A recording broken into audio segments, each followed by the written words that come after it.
President,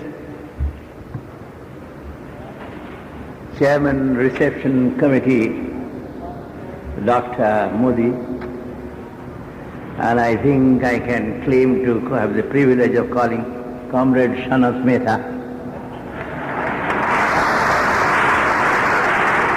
Dr. Raj Bahadur Gaur,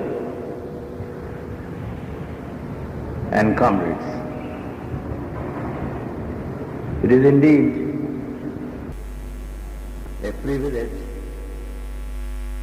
to be present in the silver most important and the biggest units of the All India Bank Employees Association, All India Central Bank Employees Federation. And it is also a privilege to get the opportunity of at least sharing the views with these fighting comrades, not only of Central Bank but also of the bank employees in the state of Gujarat, about the situation, a part of which has been referred to in the welcome address of the Chairman of the Reception Committee, and a long part have also perhaps is known to you, but requires certain amount of reiteration. First, I congratulate you for having completed 25 years of your fruitful existence. In a society where we are living today, trade union is not yet accepted with its right perspective by the employer and also the ruling class, where still now it is, perhaps if it is accepted as perhaps a necessary evil which have to go with to complete 25 years of existence in this situation is a tremendous task which requires not only conviction but a unique fighting capacity to withstand all that has happened during this period.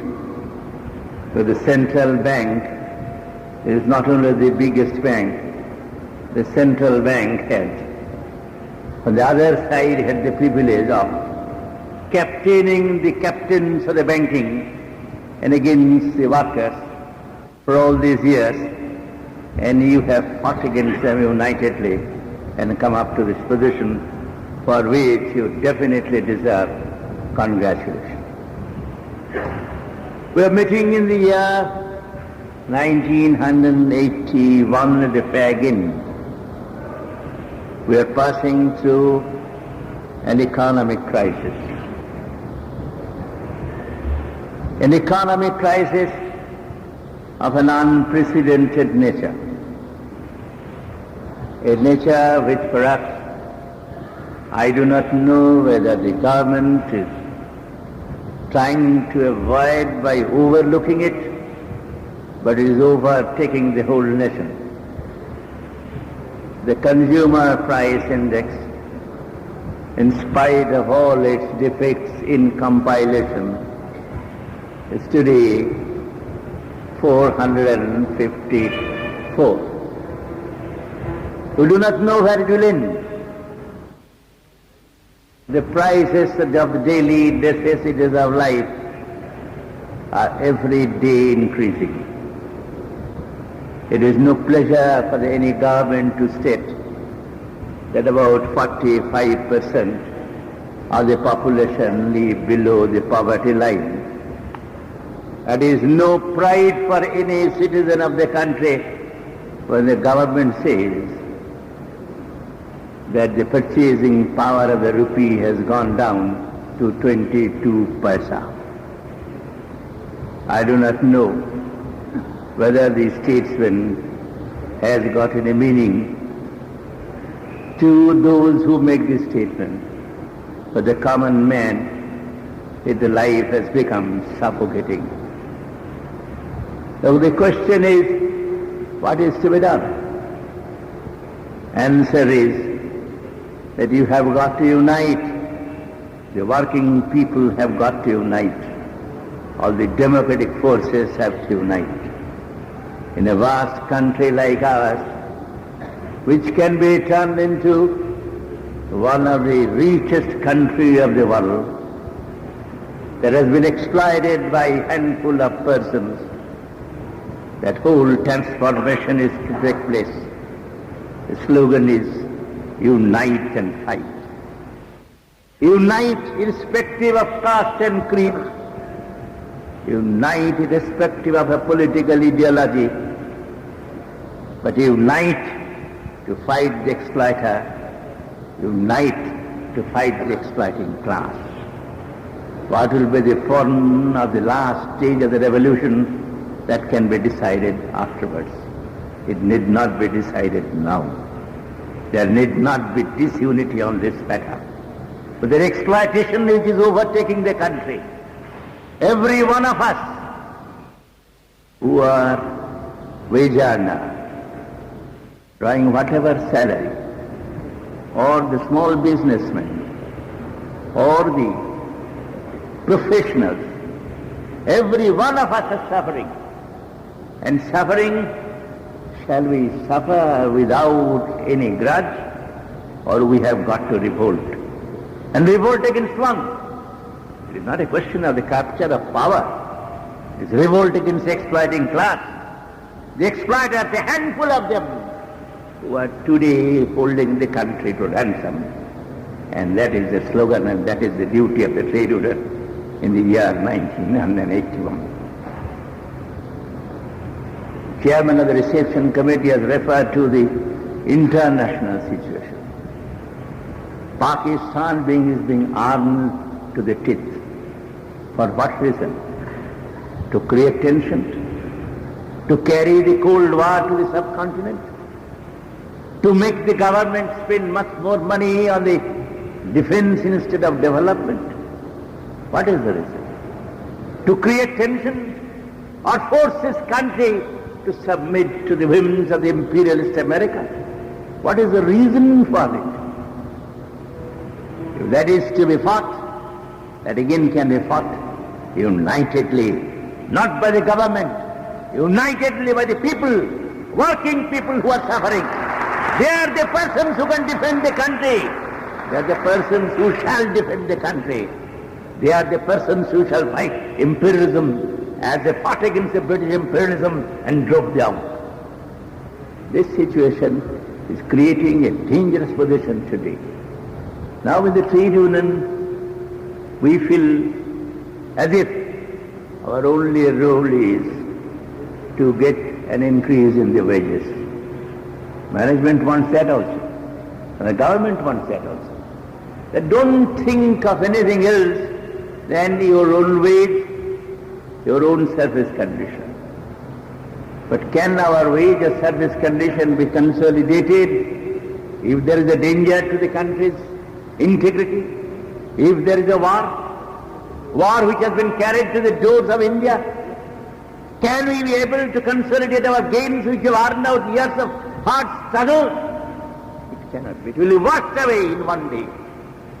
In order to safeguard and consolidate what we have earned, it is essential that we have to be very much careful about all these games of the imperialists that have been carried on.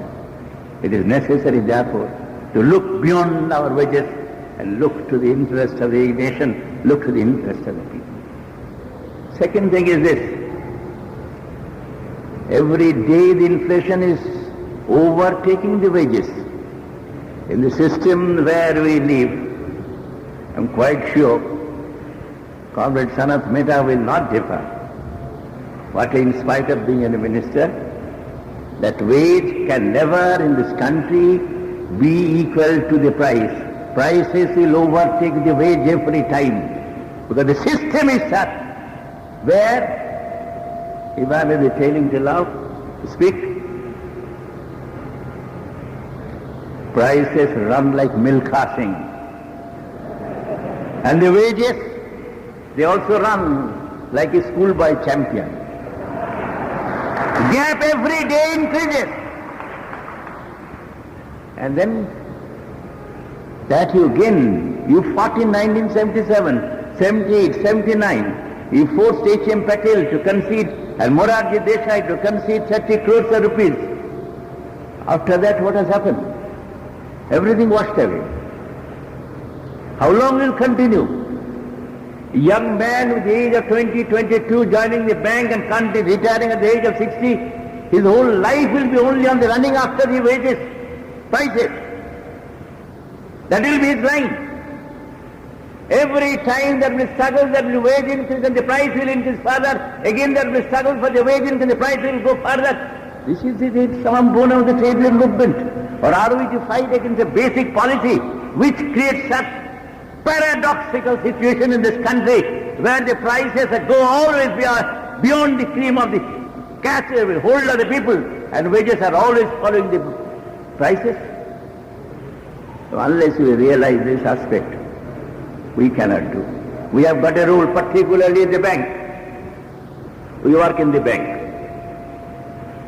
We work in the bank and we know, particularly younger generation, know at least in the older people we were, in the banks we were. I would say in those days not so much educated bank employees, but the younger generations, MCOM, there's economic honors, they understand the role of the banking in the capitalist system, they understand the role of the banking in the mechanism or the price mechanism of this country. They know the role of the bank in the creating artificial shortage. They know the role of the country, how the capitalism is developed in this country with the help of the banking finances. We working in this bank, we have got a definite role. Educated organized section, having the proper knowledge of the mechanism, of the price mechanism of this country, the role of the banking in the development of the capitalism of this country, the role of the banking in the exploitation, helping the exploiters of this country. We have got a definite role because the people at large expect that role to be played by us. As we fight for our own, we shall have to fight for the nation. As we fight for our own, we have to fight for all working people. As we fight for all, we have to fight for all people of this country, the teeming millions who are suffering under the price rise of this country. In that, if we do not play that specific role by exposing the government policy on the question of the bank credit, then we are not playing our role properly. We want that in our struggles, the public will support us. Why? We say, जनता से हमारे appeal, जनता हमारा साथ दे. क्यों साथ दे? हमारा dearness level बढ़ाने के लिए. Unless we take up their cause, unless we fight against the basic policy which exploits these common men, why they will support us? Therefore this is a role. And this role today the bank employees are expected. You are the most organized section. You are the most militant section. You have withstood many attacks. Today the bank employees, say in the trade union movement, held by everybody in esteem. Your unity, your consciousness, your fighting against all right reactions, your fight against all the communal forces, that is known to everyone. You unite people. You meet, irrespective of your caste and creed. You unite people, irrespective of language, irrespective of religion. The trade union unites people, common men, fighting against all. And that is the history of the AIBEA. That is the history with which you are born. And that is the history you are carrying through. Naturally, people expect that in their fight against exploitation, you shall give a lift. And that is expected of you after 25 years of your existence. The Silver Jubilee celebration is no doubt you have got the right to celebrate it because you have won victory. A victor celebrates. But at the same time, you have got to prepare yourself for the stiff fight which is coming tomorrow. That fight is fight against exploitation. Situation is really ripe. You are to unite. Because today, tragedy is the trade union movement is divided. Today, yes, in the bank employees fund, attempts are being made to disunite. But AIBEA is a mighty force which nobody can dare to disrupt, which cannot be disrupted. That being so, the trade union movement expects you to give the lead. Trade union movement expects you to give the lead against all. And in this situation, I have only to point out the danger which is coming. Now you have gotten today an act which is called ESMA, which has just now come. It was ESMO yesterday, today it is ESMA. Yesterday it was ordinance, today it is act. Now, in that ESMA, strangely enough, that the only non-essential service which has been included is banking. What is the essentiality about the banking? Here is the finance minister, I have got to ask you a question. Railway runs every day. There is no holiday for railway. Defense have to be ready every day. But for the information that during this Dussehra festival, in Calcutta 7 days banks were closed. The economy didn't go out of gear. Nothing happened. What is the essentiality about it? About the banking? Maximum you can talk, it is a public utility service. That also, what is the percentage of people who bank, go to the bank, utilize the bank? But it is essential. It is not railway, it is not postal, it is not defense, where every day. But here is the banking, what is essential? It has been included. Why it has been included? I don't know. It has been included. And every day we hear we are the persons who are really creating all trouble. Every day in the parliament you hear you are looting banks by taking overtime. Now, wonderful thing, in parliament you are charged for taking the overtime. And in the ESMA, you will be punished. If the banker says do overtime, you say no, I will not do overtime. That is strike. In parliament you are being punished, ridiculed because taking overtime. And in ESMA you will be punished if you don't refuse overtime. Wonderful. Where the things can come in. But today it has come to a position as if we are the section who are really creating all sorts of trouble. I want to tell through the minister to his other colleagues in central government that so far as the bank employees are concerned, it is this bank employees who demanded nationalization of banks. It is this bank employees who demanded snapping of the relations between the big houses and the banking industry. It is this bank employee who went on strike against the wrong judgment of the Supreme Court of India, when Supreme Court of India gave a judgment against nationalization. This is the AIBEA and this bank employees. These bank employees are for service. These bank employees are for catering to the needs of the common men. These bank employees have been demanding the increase of the number of branches in the rural area. This bank employees have been fighting for the giving credit to the common mass of people. These are the nationalist bank employees. And if you try unnecessarily to ridicule them, I'm extremely sorry to warn them that you will be doing at your risk. Because the bank employees bank employees throughout have fought for the cause. It is not a question of personal vindication of anybody. They have fought for the cause. That is why we have had the guts to fight against a mighty central government when no less a person than the creator of the modern India, Pandit Jawaharlal Nehru, was the Prime Minister of India in the year 1954. Because of our struggle we created cabinet crisis, V.V. Giri had to resign. I am telling you, we'll do it as a peril. It is not a particular thing. When Lal Bahadur Shastri Ji was Prime Minister in 1964, we fought and we say, hell with the tribunal. When Srimati Indira Gandhi was Prime Minister in 1970, we fought for our second bipartite.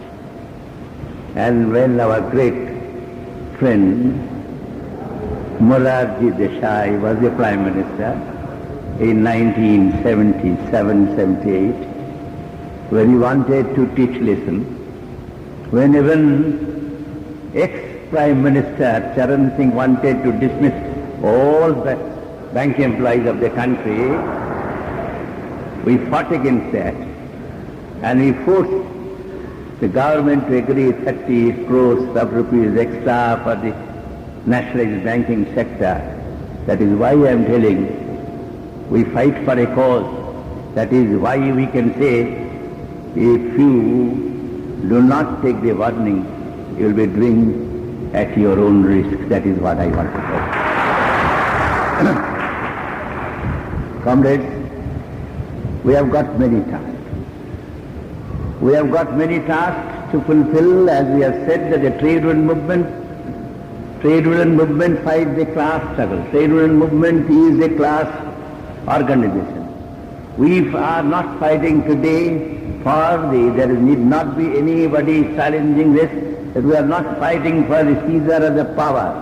We are fighting against exploitation of the common mass of people, where we shall fight. And we know that, because knowing Comrade Sanat Mehta, I am quite sure in our struggle he shall have to be with us, because of his belief in the class struggle, and he cannot be with other side. In this situation, comrades, the most important factor is that you have got to bear with other things, your tolerance, your patience, your unity, and your militancy. That you have got to build. You have got to be much more careful about your duty. As we say, we fight for our cause. That is why we have got to be responsible to the society. We shall have to serve properly, and at the same time we must claim the share of our toils. That you have to do. I know the bank employees are the most maligned. I have joined the bank at a time when the bank employees were insignificant. Today, after all these years, bank employees are a respected citizen of the society. They are maligned because they, by their united struggle, have been able to secure better wages, better service conditions. It is not by the grace of anybody, but by the militant united struggle of the bank employees. We can assure that we shall, when we continue our fight for our own, we shall continue our fight for the betterment of the society. The summum bonum is not the wage earning. Objective and perspective is not in with our promotion and transfer. We are to change the society. A society has to be built. A new society has to be built, where the people will be free from exploitation. Trade union builds new men. Trade union builds new society. All this casteism, communalism go with the trade union. Trade union teaches to respect man like a man. This new man builds new society. and that society is free of exploitation, where no one will have to fritter away his energy for increase in wages. Every energy will be used for the benefit of the nation, and for the exploitation by any individual shall be completely over. That is new society we have to build. And I am quite sure that this task you will fulfill. We belong to middle class. Many people feel that we have got our weaknesses. Yes, middle class have got complexes, middle class have got vanity, middle class have got its vacillation, but so far as the members of the All India Bank Ltd Association, they have proved that in spite of all these things, they can rise up to the occasion whenever the demand is met, and I'm quite sure in the coming days they will fulfill it. As I started with, the All India Central Bank of India Staff Federation is one of our prize units. It is a prize unit, it is the biggest unit, and so far as the AIBEA is considered, this organization as number one unit in the AIBEA. Naturally, your responsibility is much more than others. Your responsibility have to be fulfilled. It is not pure and simple your own, but the whole of the society. I am quite sure on this completion of the 25 years, you will take a new vow to fulfill the objective of the trade union movement, to fulfill the objective of the working class movement. Unitedly you shall move together, fight against all exploitation, without any fear of sound, create a new society, and that where your position will be ensured. I thank you very much for getting this opportunity, and also thank you for giving me this opportunity to speak. I wish the conference all of success, and with this I declare your conference open. Thank you.